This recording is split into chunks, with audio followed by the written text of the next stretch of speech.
Hello everyone and welcome back to my YouTube channel. Today's session will be a myofascial release for the feet and for the calves using a myofascial release ball. So get that ready. Okay, this is perfect for relieving tension, for improving circulation and to support overall mobility in the lower part of the legs. Remember to go slow and move within a comfortable range.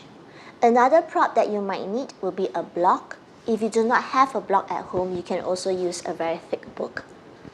Okay, and now let's begin.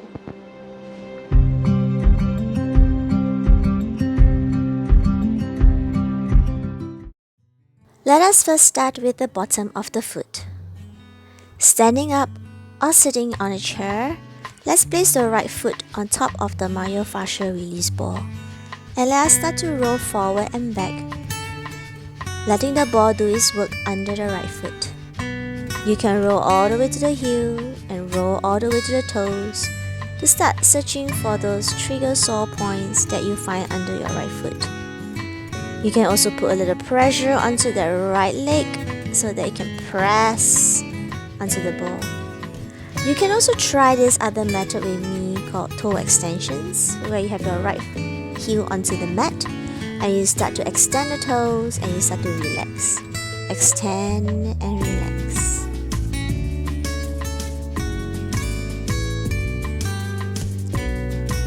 You can also shift the ball to another trigger point to do the same if you find another spot.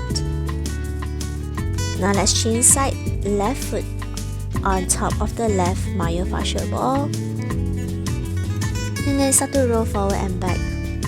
Or you can already straight away go into your toe extensions if you so prefer. The foot is the foundation of movement and is often at a disadvantage due to our choice of footwear as well as the sedentary positions most people are in for extended periods of time. The connective tissues in the foot often becomes overworked and overstretched, leading to pain. One of the common syndromes for this is plantar fasciitis, where you have this shooting pain in your heel. Let's release and come down to a seated position.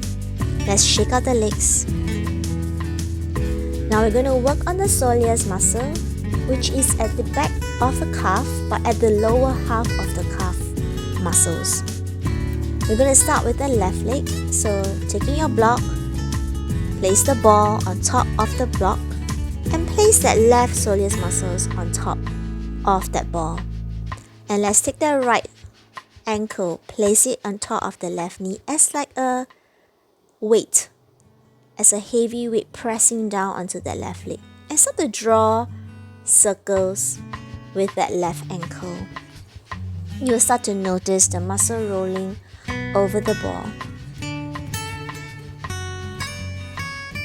As we are staying here doing these movements, remember to always focus on your breathing.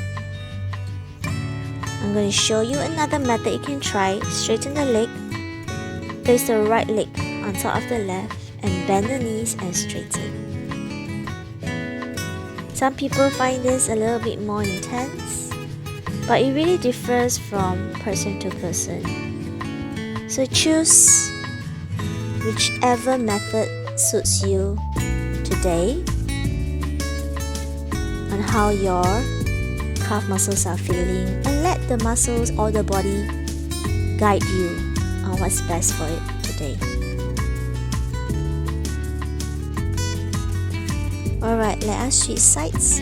This time, let's place the soleus muscle on the right leg on top of the ball and the left ankle as a weight on the right leg.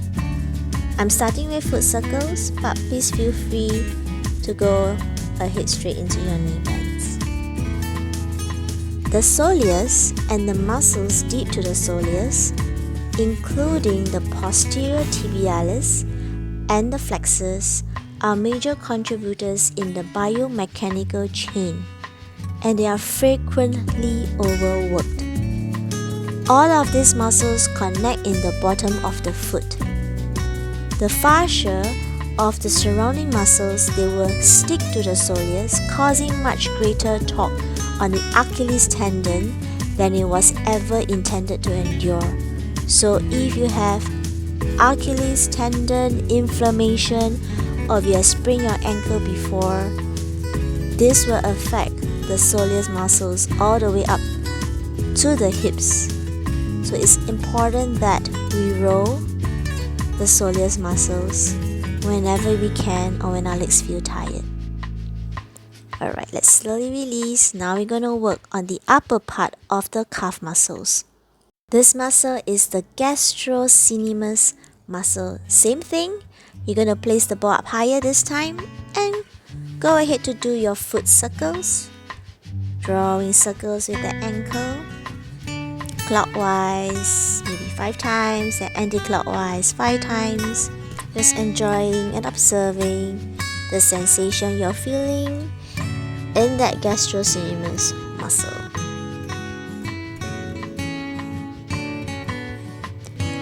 Another method I like to do is just to roll. So I roll left and right, maybe up and down. So in order to find the trigger points, I think this is a very effective method for me. And once I find a particular spot that needs release, that's where I start to do what you see now, flexion and extension of the foot. This can be quite intense, especially when you have already found your trigger point spot and you want to work on it. So please try this mindfully.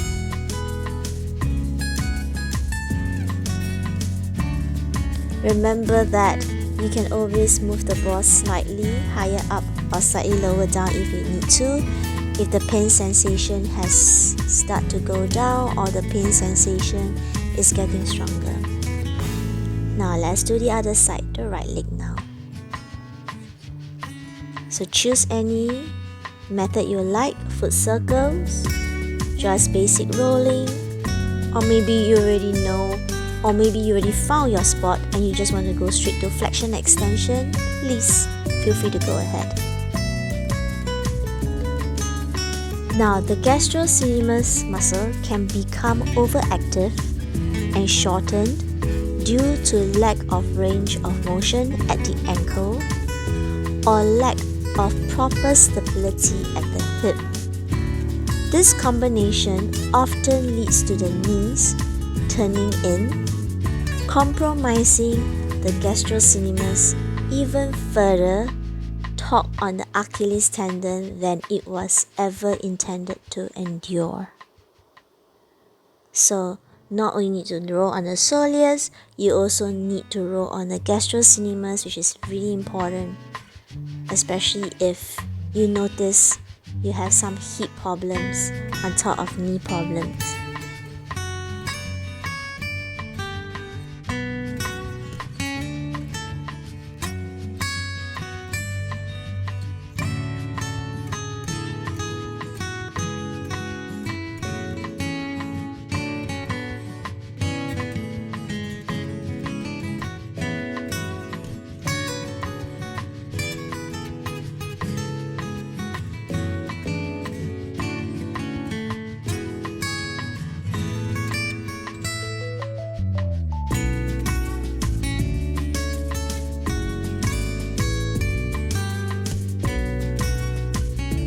Alright, let's move on to the next muscle.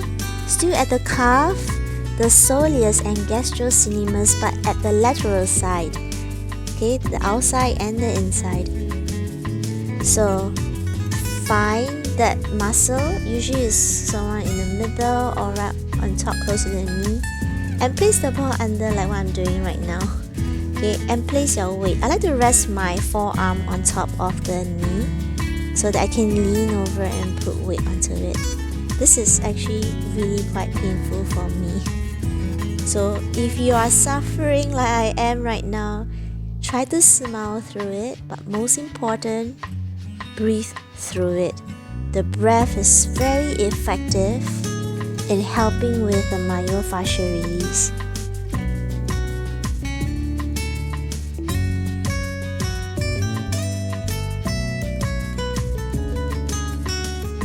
Again, if you start to notice that the sensation you initially felt is no longer there or is getting more painful, please move the ball slightly either closer towards the knee or slightly away, further down towards the ankle.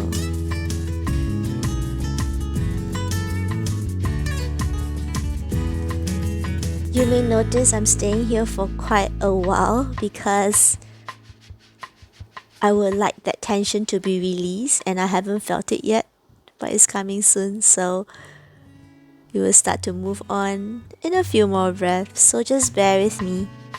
This is so good for you, by the way.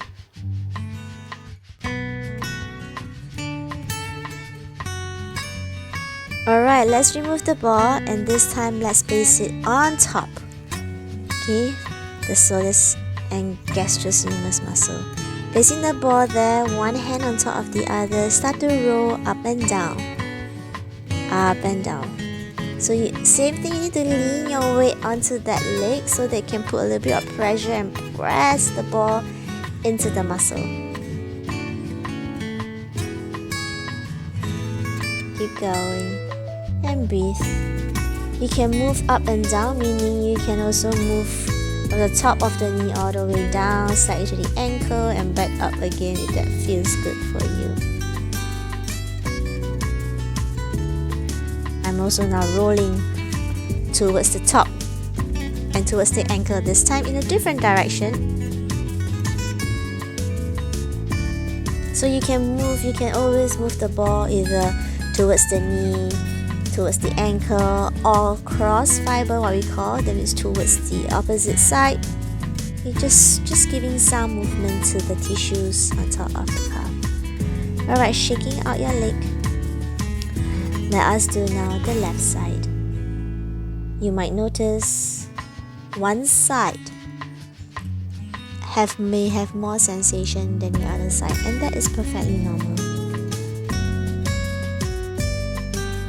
This release addresses both the soleus and the gastrocnemius muscle.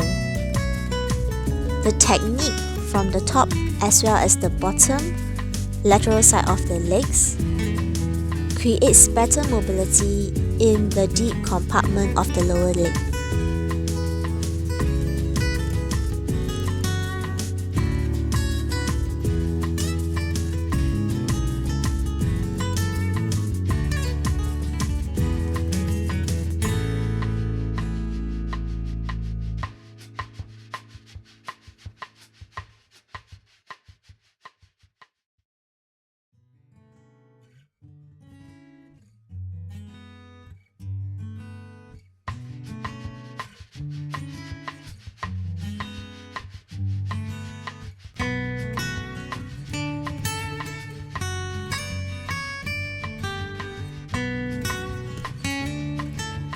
Remember to shift the ball if you need to.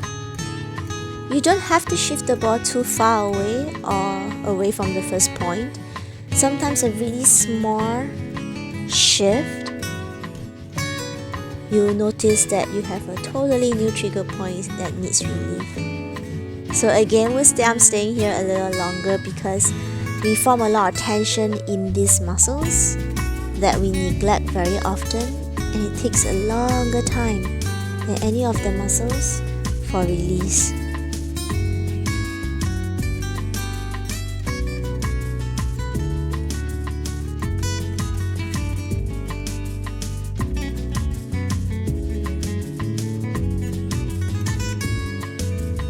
Alright, let's move to the other inner part of that calf muscles. So placing the ball there again, rolling forward and back or rolling up and down that whole calf muscles. The trick is really to put pressure on it as you roll. You can also do stripping by pressing it really hard onto the point and pushing it or pulling it away from you. Okay? And smile.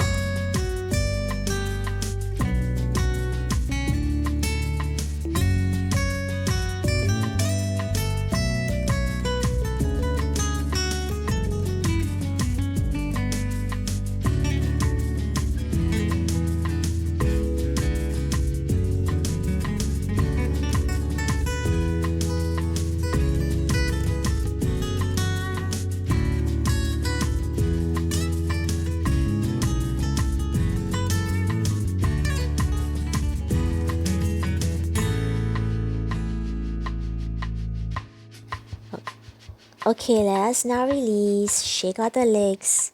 Now we're moving to the front part of the calf, the tibialis anterior muscles. So you find the spot, place the ball there, interlace your hands, press the ball into that muscle and start to roll. Up and down, left and right. Let me turn and show you.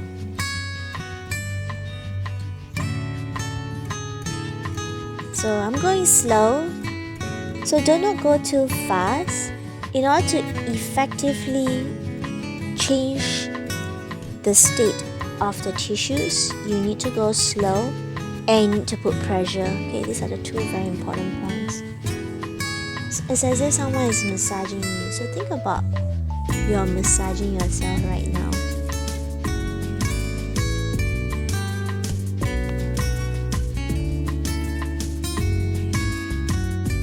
Another method you could do is to raise your right foot up and start to draw foot circles, clockwise and anti-clockwise.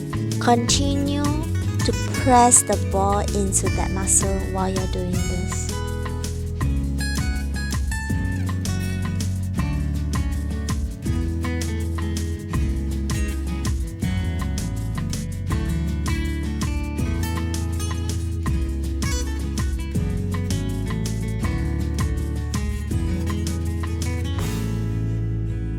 Alright, let us switch sides.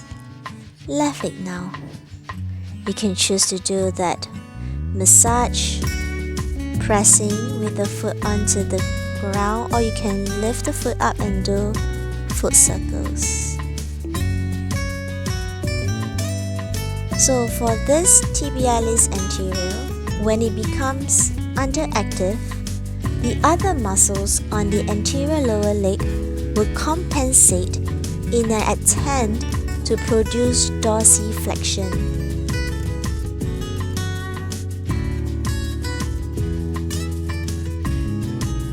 So when this occurs, problems in the feet and ankles will result, affecting the movement around the ankle and knee joint and lead to altered biomechanics essential to loading.